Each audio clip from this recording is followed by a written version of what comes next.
morning. It's Thursday, December 18th. Answer the phone like Buddy the Elf Day.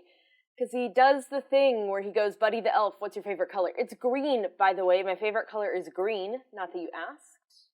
And now, the news.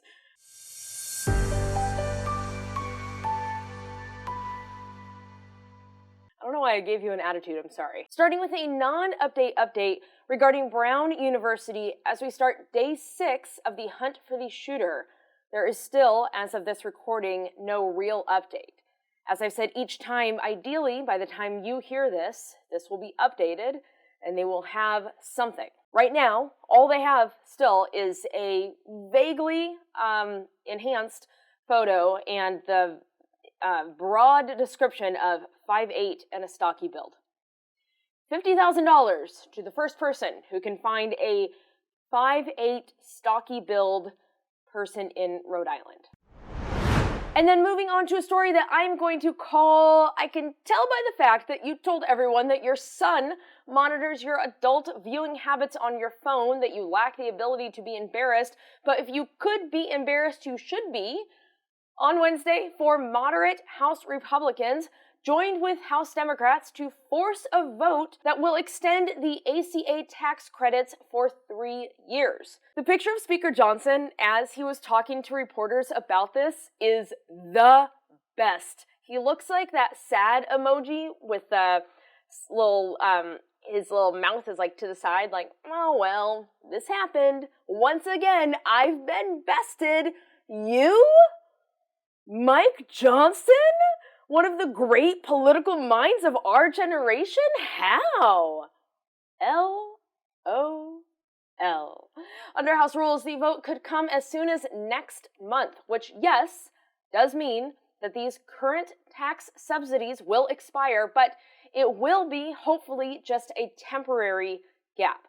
Because ideally, when Congress comes back from recess, they will jump right into it. It is unclear what this means when the vote moves to the Senate, but I don't know. I mean, it did almost pass the Senate with a handful of Republicans joining the Democrats. It didn't meet the 60-vote threshold, but it was close. It's anyone's guess. Just a quick record scratch, because it turns out the Republicans did not have a brave.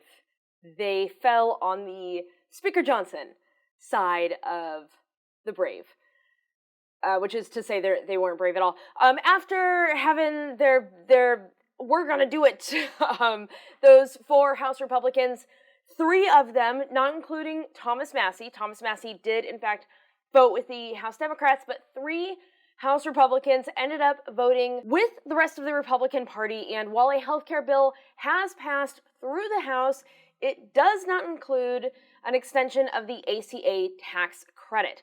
I'll talk more about this in tomorrow's episode. It's not clear if this has a path to success through the Senate. We'll see what happens. When we know more, we'll know more.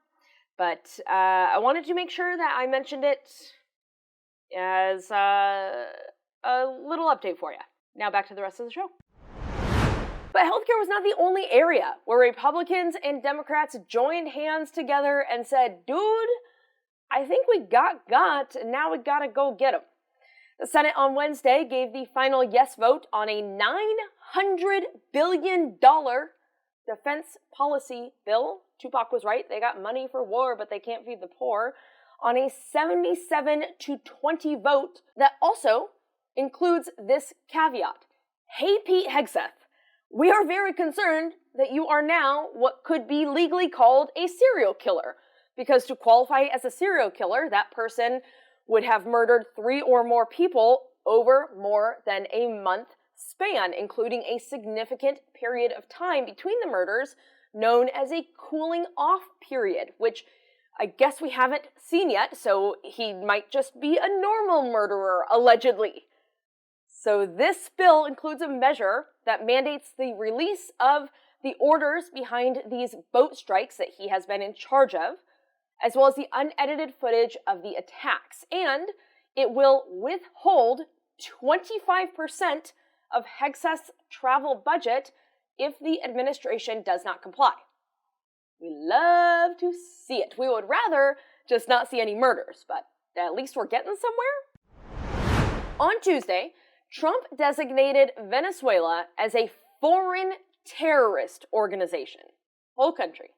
That's crazy. Now, if you heard that and thought, whoa, I didn't know you could designate a whole country as a foreign terrorist organization, play that thought out, please. That is very important. As I talk about often, I want you to ask yourself honestly, do you want to be judged by the entirety of this country right now? Do you want to be judged by its leadership? No country, no group of people, no group of friends, no person, for the most part, is all one thing. We exist in margins.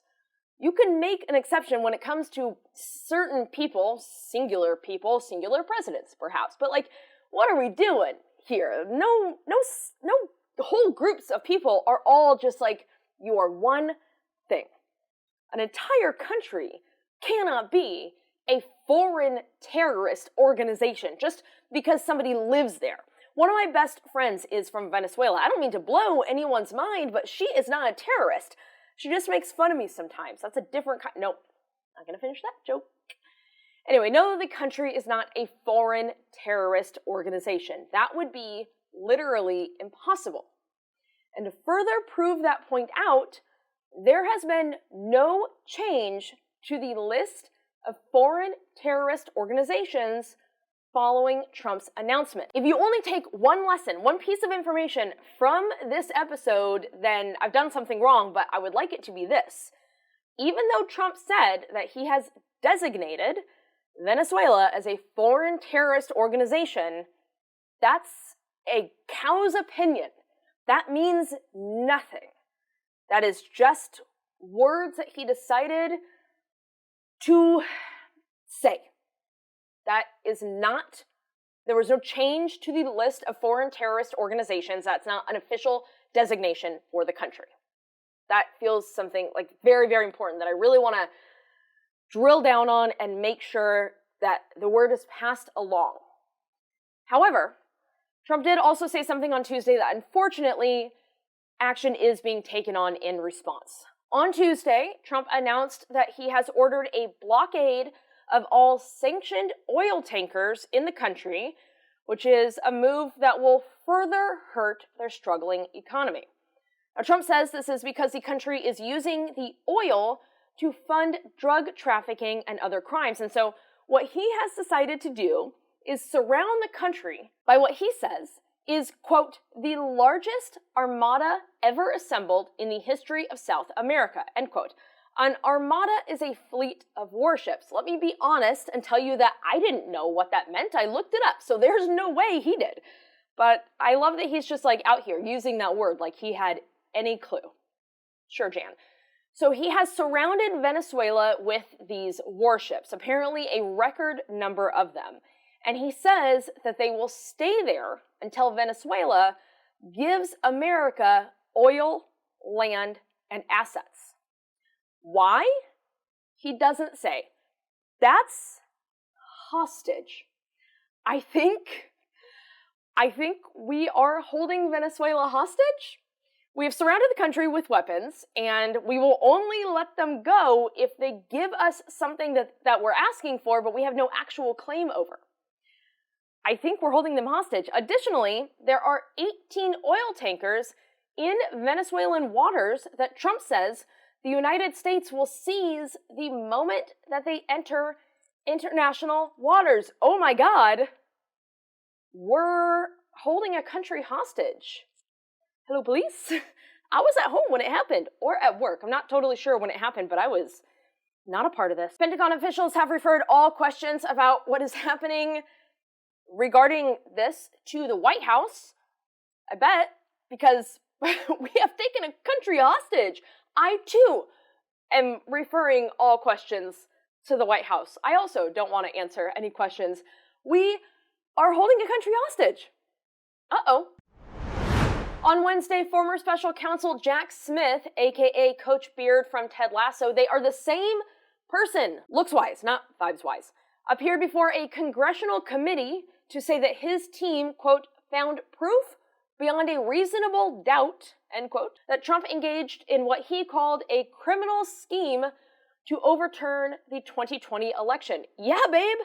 I bet you did. Let me guess. You also found that he did it because his dad never took him for a walk around the neighborhood to look at Christmas lights and just hear what his week at school was like. Not to criticize, but just to listen.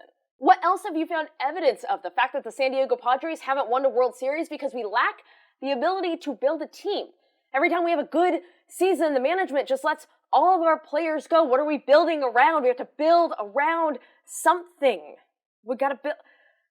Did you find evidence of that? Did you find evidence that Ted Lasso was always going to have at least a fourth season because of the whole Dark Forest speech? And then we very clearly ended last season, season 3, where Ted actually went back into the Dark Forest. And so obviously there was going to be a fourth season. Did you find evidence of Kelly Clarkson having a magical voice? I'm sorry, Jack. This poor man is being politically prosecuted for seeking the truth. He does not need some bully podcaster making fun of him for it. The man's an American hero. Anyway, this American hero, who again did not deserve what is clearly just me working through some feelings on this election, and also the San Diego Padres, said that he found this evidence because Trump left it in the Mar-a-Lago bathroom. That's how this all started, to be clear.